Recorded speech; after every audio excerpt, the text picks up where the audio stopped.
that scenario, I'll be there. I wouldn't wife a chick that my friends hate anyway, though. Yeah. How do you know she's a bimbo? But you really, really like her. Nah, see, but that's they the don't difference. fuck with her. See, Yeah. here's the thing: the woman's got to conform to my reality every single time. So if she's has annoying bad habits that piss me off, she's gonna change them. And I truly believe that a man can turn a woman into something that he'll create, but it doesn't work the other way around. If a girl turns a guy into something, she's gonna be like, oh, this dude's a pussy. Let me change him. So with a man, and you guys might not like this, but I'm gonna say it anyway. Feminism in modern society nowadays teaches women how to be terrible girlfriends. Doesn't really tell you guys how to be good, dutiful girlfriends. So I'm gonna have to probably train bad habits out of you anyway if you're gonna be my main girl. Yeah, and also we think logically, not emotionally. So if I'm feeling a chick and I can see my boys are saying, yo, what's up? I'm gonna step back and say, yo, she's not the right girl for me. Yeah, sounds off. Off rip, I'm gonna know deep down for my boys and for myself, she's not good. Yeah, I'm a trainer to I'm a firm believer that as a man, you're the leader and you basically have boundaries, and then your girl, either if she fucks with you, she's gonna adhere to those boundaries, or she's gonna step out of them, then you kick her to the curb. Facts. So, but obviously I'm not delusional. I understand that for you to be able to impart these boundaries on a woman, you have to keep your status high, you have to keep your value high, to the point where she's scared of losing you. So, that's for a man, but for a woman though, it's tough, because you might not be able to change them. So, quick question, Andrew, what's your take on the situation? That's a good question. If my brother said, look, I can't imagine a scenario in which my brother would say to me, this chick isn't for you, and I was still obsessed with her. Yeah.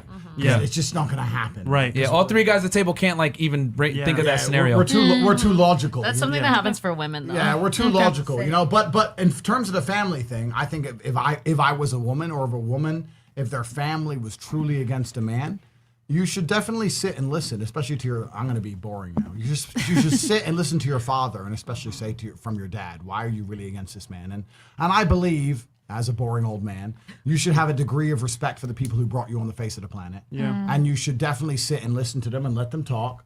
And try and explain to them the difference. And the truth is, if that guy's really about it and he's really good for you, he'll come and talk to your dad, and you'll work it out, right? Because I've seen so many women fall out with their parents over some bum idiot. Don't do that shit. Like your parents brought you to life, and they really love you the most. So at least listen to them. That's my. And real talk to your dad. Yeah. Your dad. The thing is this, man. The women. Like with the male people in your family, like you need to take them the most serious. I'm going to say the uncomfortable truth. Why? Your brother, your father, your cousin, whatever, you need to listen to what they say, because they're not trying to fuck you, man. Yeah. So when a guy's not trying to have sex with you, it's amazing how pragmatic and realistic they are when they give you advice, especially as a woman, because getting advice from other women, I always say, is like futile, because they're going to base off their emotions and all this other BS. Like a man that isn't trying to smash you is going to give you sound, logical advice. And for the most part, if he's your brother or your father, is going to look out for your best interest from a whole nother perspective. He's going to analyze, how much money does this guy make? Can this guy ever protect you in a confrontation? Blah, blah, blah. And they're going to tell you the truth. And women don't like it, because you guys like to tend to love with your feelings, not with logic. Yeah. So it's like, oh, I like this guy. He does it for me. He makes me feel good. But just because he makes you feel good in the temporary doesn't necessarily mean that he's going to be a long-term, solution to your problem of finding a mate. So, sorry, go ahead, Fresh. And let me say this. So I know what you're talking about, right? A lot of guys don't think like how we think.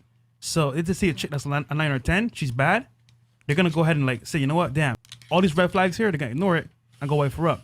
But their boys be like, yo, bro, don't do it, because they're not in that right frame of mind, and they're probably low-level bums. Anyway, so in that sense, yes, they're going to go ahead and do it, but us, we won't do that shit. Okay. Yeah. But it's very interesting. I mean, like from a female perspective, I get where you're coming from, because you got the butterflies, whatever it is. but yeah, I would say have a serious talk with your father and your brother. Okay. Even though they might have told you